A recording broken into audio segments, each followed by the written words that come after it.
बिस्मिल्लाहिर्रहमानिर्रहीम। अस्सलाम वालेकुम नादरीन, आप यूट्यूब चैनल देख रहे हैं, मैं इमरान खान हूँ। नादरीन, सबसे पहले सुहेल अफरीदी साहब की एक वीडियो जारी की गई और एयर बाय न्यूज़ इसके बावजूद वो वीडियो चलाता रहा कि सोशल मीडिया पे साबित हो गया थोड़ी देर के बाद कि ये वीडियो जाली है। हुआ ये है कि एक वीडियो पहले मंजरेआम पे लाई गई और इसके अंदर एक किरदार जो है वो एक इख्तियार वली साहब है जो PMLN से उनका ताल्लुक है। उनका भी इसमें एक किरदार है। इस वीडियो के हवाले से दावा ये किया गया और एयर बाय पे हेडलाइन चलाई गई कि ये वीडियो 9 मई की है और इस वीडियो में Suhail Afridi core commander house के ऊपर लाहौर में हमला कर रहे हैं। अब ये 2 नंबरी 10 मिनट पे सोशल मीडिया ने पकड़ ली, क्योंकि सुहेल अफरीदी तो 9 मई वाले दिन लाहौर में था ही नहीं। सुहेल अफरीदी तो 9 मई को लाहौर में आया ही नहीं। और ये जो वीडियो है ये बाकायदा पहले बहुत सारी जगहों पर मौजूद थी सोशल मीडिया पर, और इस वीडियो का रिकॉर्ड निकालकर सामने रख दिया गया कि यह वीडियो 16 मार्च 2023 की है। 9 मई को सुहेल अफरीदी लाहौर में नहीं थे। अब एयरवाई से जब रब्ता किया तो एयरवाई में जो हमारे दोस्त हैं वो ये बताते हैं कि जनाब क्या करें, किधर जाएं। व्हाट्सएप आ जाता है और उसके बाद और ये एयरवाई नहीं कहता, बहुत सारे और मीडिया के जो दोस्त हैं वो भी ये बताते हैं। अब मेरे जो पाकिस्तान में दोस्त हैं वो ये क्लेम कर रहे हैं कि उन्होंने जब एयरवाई में रब्ता किया तो एयरवाई के जो लड़के वहां काम करते हैं वो कहते हैं हम क्या करें, किधर जाएं। वो बताया जी कि आपकी हेडलाइन खराब साबित हो गई है, जाली खबर साबित हो गई है, अब तो इसको बंद कर दें। वो कहते हैं जी नहीं बंद कर सकते, हमें पता है कि हमारी खबर का फैक्ट चेक हो गया है, पता चल गया कि हमारी खबर बाउंस होगी है, गलत साबित होगी, लेकिन नहीं बंद कर सकते। वजह यह है कि व्हाट्सएप के ऊपर हुक्म आ जाता है, वीडियो आ जाती है कि जनाब ये लगानी है और इसको आपने हेडलाइन में चलाना। तो चला रहे हैं, मीडिया का मुंह काला कर रहे हैं। अब एयरवाई पाकिस्तान के अगर टॉप 5 चैनल अगर आप निकालें तो उनमें एक चैनल है, यानी जो बड़े चैनल है पाकिस्तान में, इसमें एयरवाई है, एक्सप्रेस है, जियो है, और इसमें 1-2 चैनल आप शामिल कर दें, ऊपर नीचे होते रहते हैं। दुनिया टीवी एक बड़ा चैनल है, RTV बड़ा चैनल है, और इसी तरह 1-2 और चैनल है। समा टीवी एक बड़ा चैनल था, लेकिन जो उन्होंने हरकतें की अलीम खान के खरीदने के बाद तो उसके बाद तो बेचारा कहीं रहा ही नहीं, ना 3 में ना 13 में। जो लोग उस चैनल को चलाने वाले थे वो सारे लोग चैनल छोड़कर चले गए, इक्का दुक्का को छोड़कर। बहरहाल ये अब इसके बावजूद कि ये खबर जाली साबित होगी, ना माफी मांग रहे हैं ना खबर वापस ले रहे हैं, ये ढिटाई है। अब मैं आपको बताता हूं अंदर की खबर कि ये हो क्या रहा है और हो क्यों रहा है। आप गौर करें कि पिछले तकरीबन कोई 24-48 घंटे में आपने बहुत सारी ऐसी चीजें देखी कि जैसे आप हैरान हो गए कि ये क्या हो गया, सारे इकट्ठे खोल दिए, यानी टाउटों के पट्टे खोल दिए, एकदम सारे के सारे मैदान में आ गए। गुज़िश्ता 1 हफ्ते की गेम आप उठा लें चले, कोई एक नजरिया आ गया, किसी जगह पे कोई एक दूसरी चीज आ गई, कहीं पे सोए हुए बंदों को जगा दिया गया, कहीं पे जो है वो बदतमीजी का तूफान खड़ा कर दिया गया। आप ना अगले 27-28 दिन अब ये तमाशा देखेंगे, क्योंकि ये नवंबर का महीना है, ये आपने याद रखना है। रोजाना आपको नई नई खबरें मिलेंगी, अजीबोगरीब कहानियां आप सुनेंगे, कई स्कैंडल्स बेनकाब होंगे, ऑडियो वीडियो से भी खेला जा सकता है, क्योंकि यह महीना आर्मी चीफ की एक्सटेंशन का महीना होता है, उनकी नौकरी के फैसले का महीना होता है, और यह बड़ा तूफानी किस्म का महीना होता है पाकिस्तान में। जब तक फैसला नहीं होता तब तक यह हर 3 साल के बाद आता है, इसमें आर्मी चीफ को तब्दील होना होता है या उसको एक्सटेंशन मिल जाती है। तो सोशल मीडिया की तवज्जो हटाओ मुहिम इस वक्त जारी है। इसके लिए रोजाना आपको नई खबर, नया नजरिया, नई पार्टी, नई चीजें आपको रोजाना फीड की जाएंगी, तवज्जो भटकाई जाएगी। खवातीन के साथ जो है जिस किस्म का सलूक वो शेर अफजल मरवत ने और वो तलत हुसैन ने, इन लोगों ने जिस किस्म की गुफ्तगू की है, एक खातून सहाफी के बारे में डूब के मर जाना चाहिए इनको, बेशर्मों को। भाई हम सबके घरों में खवातीन है, आप ऐसे तो नहीं कर सकते। अगर आपकी किसी खातून पे आमने सामने बहस हो जाए वो एक अलग बात है, लेकिन आप उसके कैरेक्टर के ऊपर तो इस तरह नहीं कर सकते। मेरी बदतरीन मुखालफत है, मरियम नवाज साहिबा ने बड़ी ज्यादती भी की है, लेकिन इसके बावजूद मैंने कभी उनकी निजी जिंदगी पे एक लफ्ज नहीं बोला हुआ, कभी नहीं बोला मैंने। भाई उनकी पॉलिटिक्स के ऊपर बात करें, आपको उनकी बात पसंद नहीं, आप उसके ऊपर बात करें, आप उनके खिलाफ इस किस्म की घटिया गुफ्तगू नहीं कर सकते, लेकिन ये की जा रही है। उसकी 2-3 वजूहात हैं। एक तो ये है कि ये कैरेक्टर बिल्कुल इररेलेवेंट हो गए, चाहे सहाफत में चाहे सियासत में, कोई इनकी तरफ तवज्जो नहीं देता। तो अब ये गंद उछाल के तवज्जो लेना चाह रहे हैं कि जनाब देखिए हम कितने गंदे, हम कितना गंद फैला रहे हैं आपके लिए, हमारी तरफ तवज्जो करें, नजर करम करें। ये इनका रीजन मुझे समझ आता है। तो नाज़रीन बहुत सारी चीजें आपको जो है ना वो अब बहुत सारे पुराने गुब्बारों के अंदर हवा भरी जाएगी और नवंबर के बाद बतदरीज ये सिलसिला रुक जाएगा। नवंबर के महीने में आपको रोजाना नई नई कहानियां सुनने को मिलेंगी। अभी आप देखें इमरान इस्माइल साहब वो एक के बाद एक टॉक शो कर रहे हैं, सोशल मीडिया पे आ रहे हैं, फवाद चौधरी साहब भी आ रहे हैं। इमरान इस्माइल साहब की अपनी वीडियो है जिसमें उन्होंने इमरान खान साहब को टाटा बाय बाय किया हुआ है, अभी मैं नहीं आता, अब मैं जा रहा हूं, अब वापस आ गए हैं। और देखें जब उन्हें निकाला गया था तो वो खुशी से तो नहीं गए होंगे, मार मार के सबसे पार्टी छुड़वाई थी। फवाद चौधरी हो, इमरान इस्माइल हो, अली जैदी हो, बाकी लोग हो, असद उमर हो, नहीं मार खा सके, छोड़ दी इन्होंने पार्टी। अब जिन लोगों ने मार खाई हुई है वो कहते हैं जी हम तो इनको नहीं आने देते। फिर ये अलग पंगा है, ये फैसला इमरान खान ने करना है। लेकिन देखिए ये लोग भी एकदम बहुत ज्यादा मुतहर्रिक हो गए नवंबर के महीने में। मुझे उसके पीछे ना ये इनकी बदनीयती नहीं लगती, लेकिन इनको थोड़ा रूम दिया गया, क्योंकि मेरी सहाफियों से बात हुई कि यार शाह महमूद कुरैशी से मिलना इतना ही आसान है।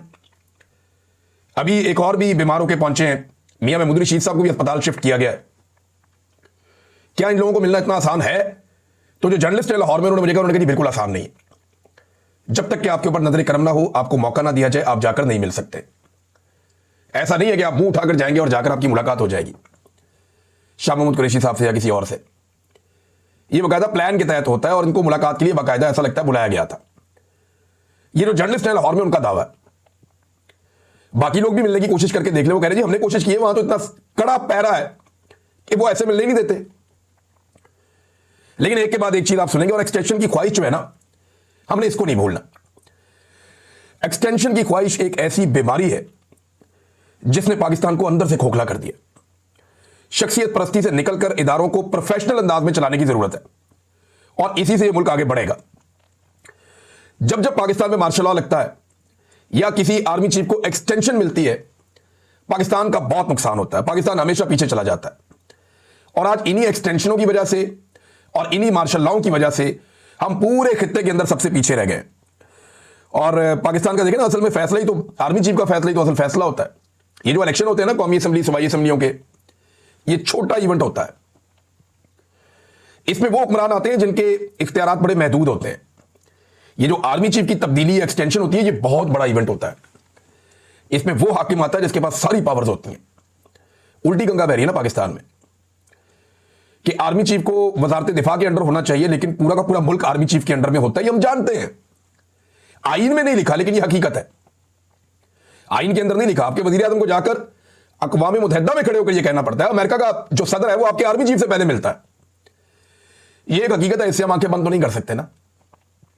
तो ये बड़ा इंपॉर्टेंट महीना है और इसीलिए आपको बहुत सारी खबरें लगातार ऊपर नीचे सुनने को मिलती रहेंगी।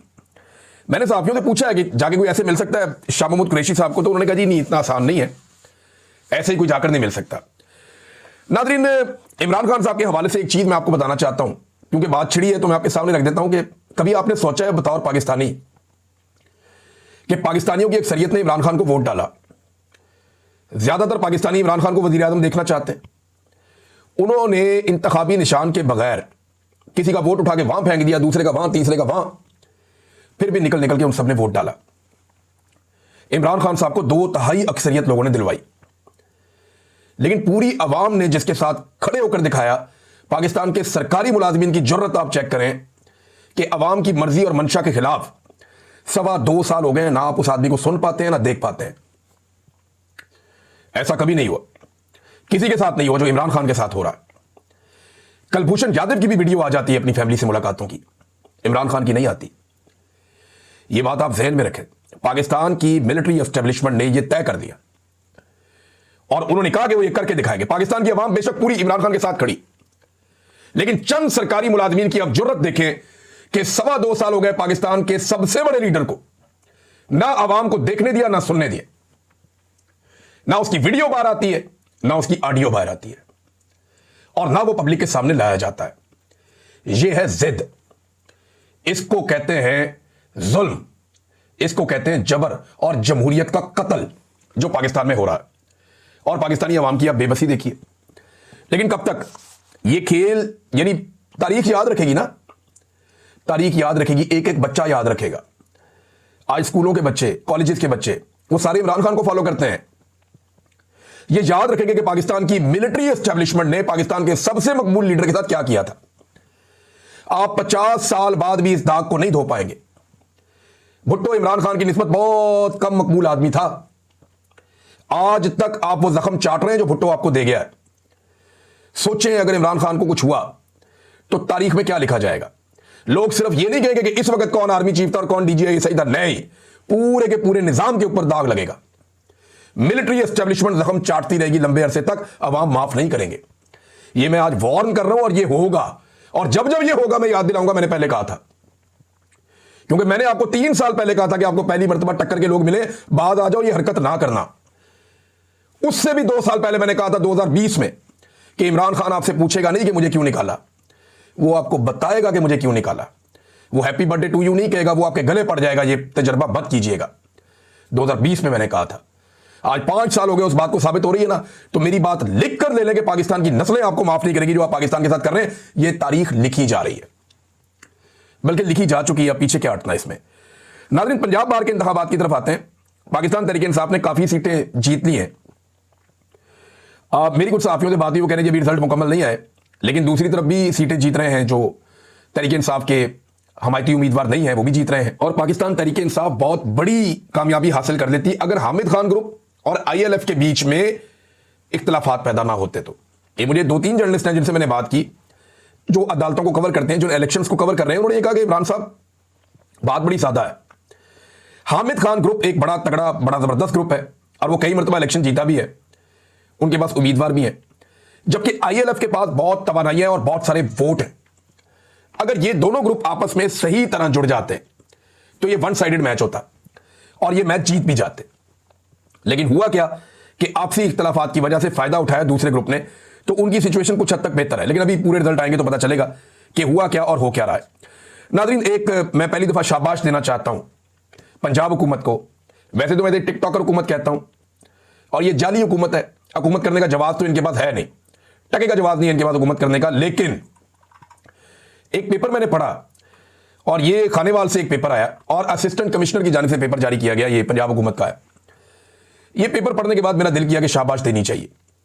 जरा पेपर मैं आपके सामने पढ़ के बताता हूं। ये जनाब उन मौलवियों के लिए है जिन्हें या तो वजीफा दिया जाएगा या जो मसाजिद के अंदर इमाम मस्जिद का किरदार अदा करेंगे। नंबर 1, वो मौलवी इस बात का इकरार करेगा, इकरारनामा, मैं दर्ज झेल शराइत और ज़वाबित पर मुकम्मल तौर पर अमल करने का इकरार करता हूं। नंबर 1, मैं मस्जिद के प्लेटफॉर्म से किसी किस्म की मजहबी मुनाफरत, फिरका वराना या इश्तियाल अंगेज तकरीर या बयान नहीं करूंगा। नंबर 2, मैं किसी भी किस्म की हुकूमत पाकिस्तान, रियासती इदारों या कौमी क़यादत के खिलाफ तकरीर या बयान नहीं दूंगा। नंबर 3, मस्जिद का लाउड स्पीकर सिर्फ आज़ान, खुतबा जुमा और इंतजामी ऐलानात के लिए इस्तेमाल किया जाएगा। नंबर 4, मैं मस्जिद को अमन, रवादारी और बामी भाईचारे के फरोग का मरकज बनाऊंगा। नंबर 5, मैं मस्जिद के प्लेटफॉर्म से किसी सियासी सरगर्मी या जमाती तशहीर में हिस्सा नहीं लूंगा। नंबर 6, मैं मस्जिद में नफरत अंगेज या फिरका वराना मवाद की तकसीम या नुमाइश की इजाजत नहीं दूंगा। नंबर 7, मैं जिला और तहसील इंतजामिया, पुलिस और महकमा औकाफ के तमाम अहकामात पर अमल दरामद का पाबंद होऊंगा।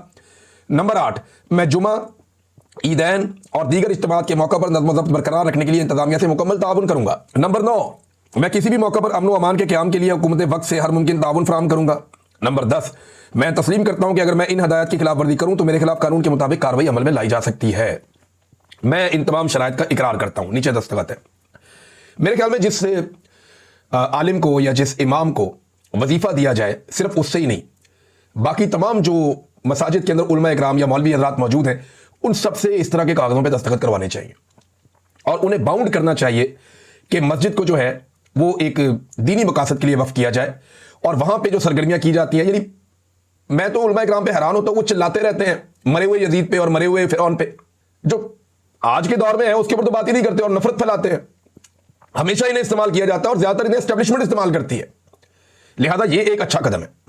तमाम उलमा इकराम को इसका पाबंद करना चाहिए, तमाम मसाजिद के इमामों को इसका पाबंद करना चाहिए। ये ठीक है, ये गलत चीज नहीं है और इसके ऊपर सख्ती से अमल दरामद भी करवाना चाहिए, जैसा कि बाकी ममालिक में होता है, पाकिस्तान में भी होना चाहिए। नाज़रीन, हुकूमत पाकिस्तान ने एक और अच्छा कदम उठाया और वो कदम यह है कि चमन और तुरखम बॉर्डर, यहां से जो अफगान शहरी हैं, जो मैंने आपको बताया था एक खबर में कि बहुत बड़े पैमाने पर जमा हो गए हैं, सिर्फ एक ही जगह पे 400 ट्रक खड़े हैं जो भरे हुए खवातीन से, बच्चों से, बुजुर्गों से, अफगानों से, और 3 हफ्ते से ये लोग फंसे हुए थे, ना पीछे आ सकते हैं ना आगे जा सकते हैं। लिहाजा अच्छी बात यह है कि हुकूमत ने इसके ऊपर एक्शन लिया और चमन और तुरखम से जो है अफगान शहरियों को अब रवाना कर दिया गया। तो ये एक बड़ी अच्छी खबर है। कम से कम ये लोग अपने घरों को तो पहुंच जाएंगे। लेकिन जो इनकी तजलील हुई है गुज़िश्ता चंद दिनों में, वो बहुत अफसोसनाक पहलू है, वो नहीं होना चाहिए था। नाज़रीन, अब तक के लिए इतना ही। अपना ख्याल रखिएगा, अपने चैनल का भी। अल्लाह हाफ़िज़।